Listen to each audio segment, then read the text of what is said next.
cacherai pas en ces replis affreux quelque horreur démoniaque.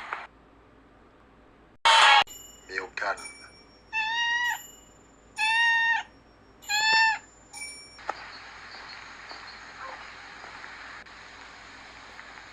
À l'écart du monde, bâti par un paysan misanthrope qui, tel un mulet, a monté les tôles par des sentiers à peine tracés, cette cabane secrète attend le lecteur.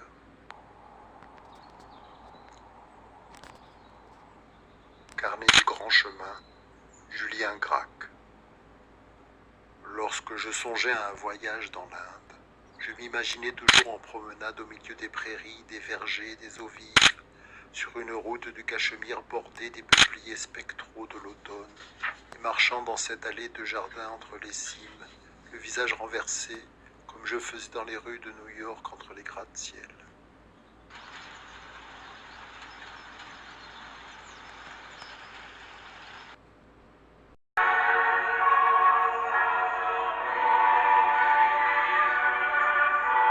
Ces alignements de monolithes blancs comme l'os gardent ce fantomatique hameau dont presque rien ne subsiste et dont certains indices attestent d'une présence humaine.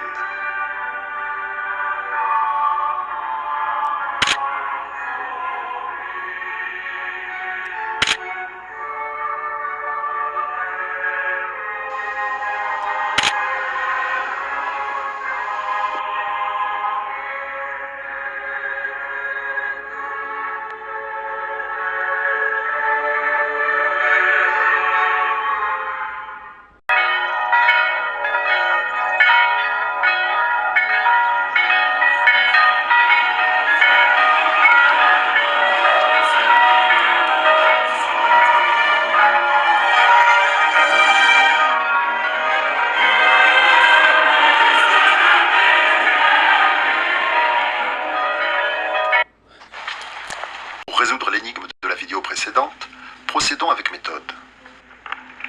On voyait le Vernet, mais pas le Haut-Vernay.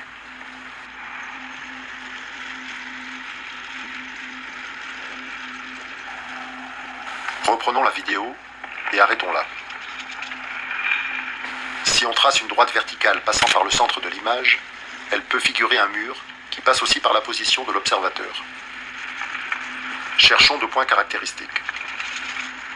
Un coin de la grande résidence et le bout de ce tumulus à la forme remarquable.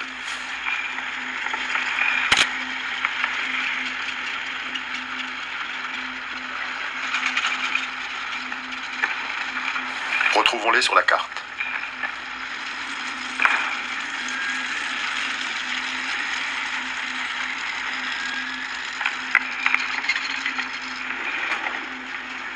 La droite passant par ces deux points passe nécessairement par le lieu recherché.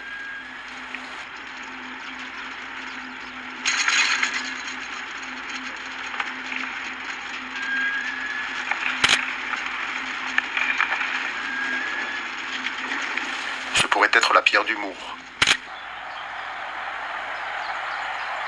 Mais ce n'est pas elle.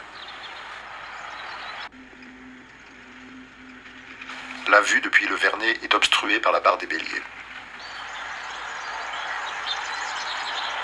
Regardons dans cette direction.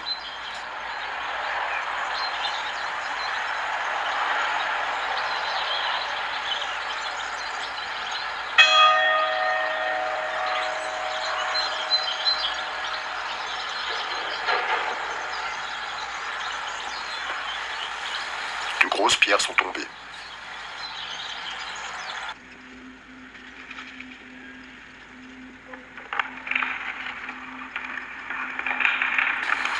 C'est celle-ci.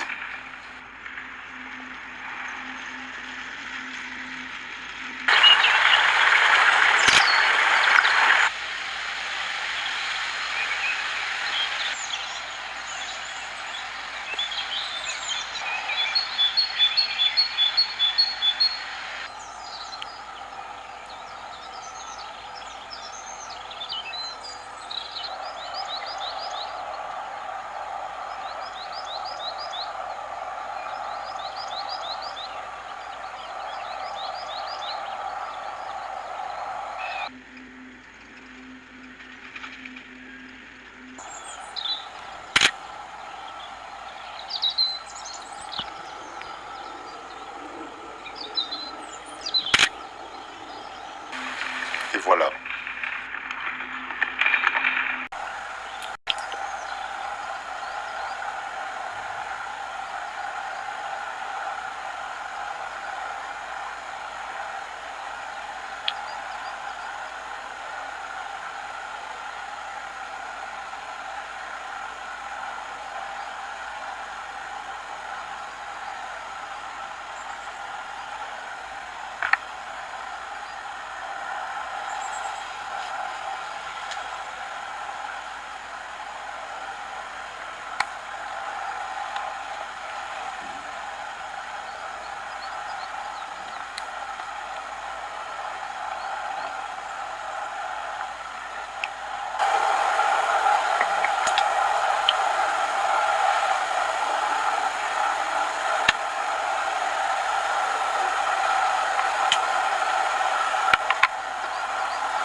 C'est très très léger.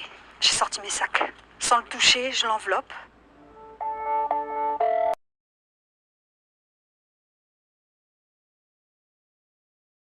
Ok, moi j'ai 2-3 questions maintenant.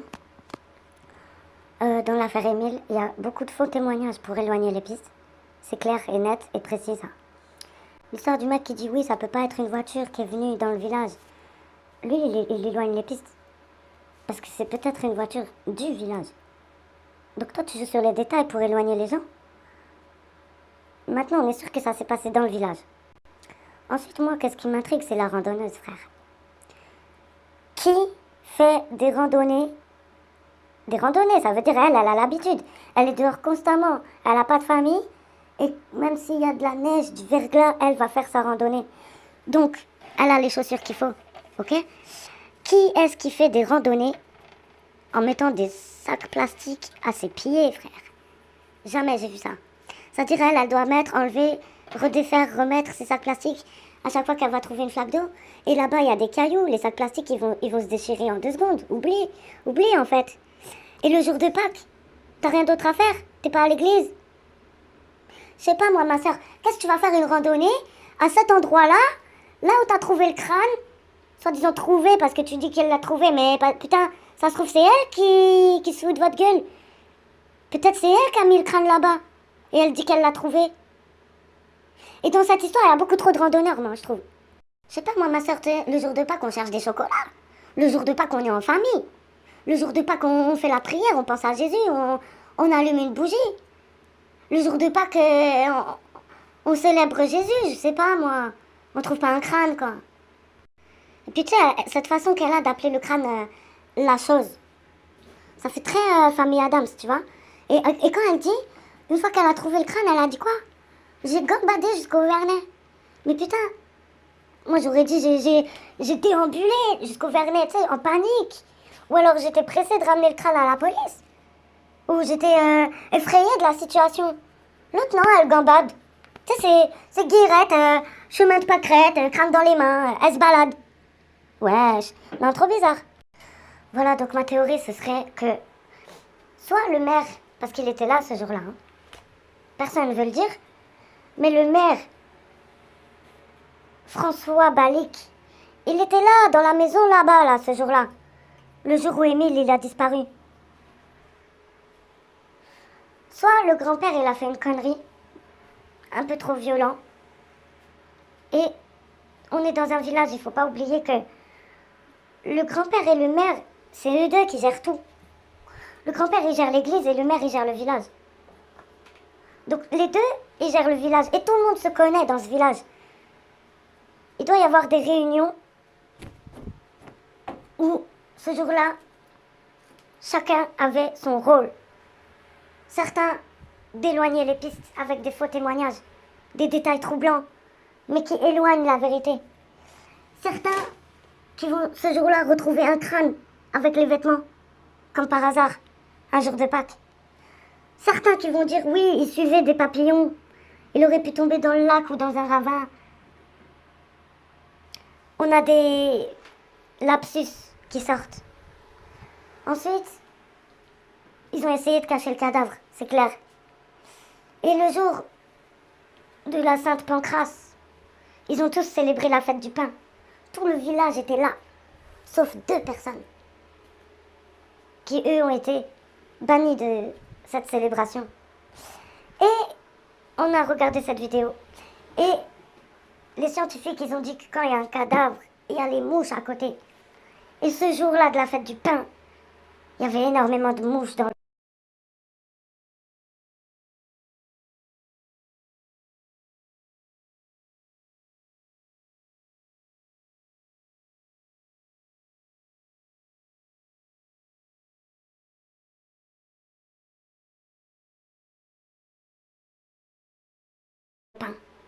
Ok? Et qu'est-ce que le pain pour les chrétiens? La célébration du corps du Christ. Et Émile, il s'appelait comment? Émile Soleil. Et il est mort, disparu, un jour de canicule, où le soleil est plus fort que jamais. En juillet.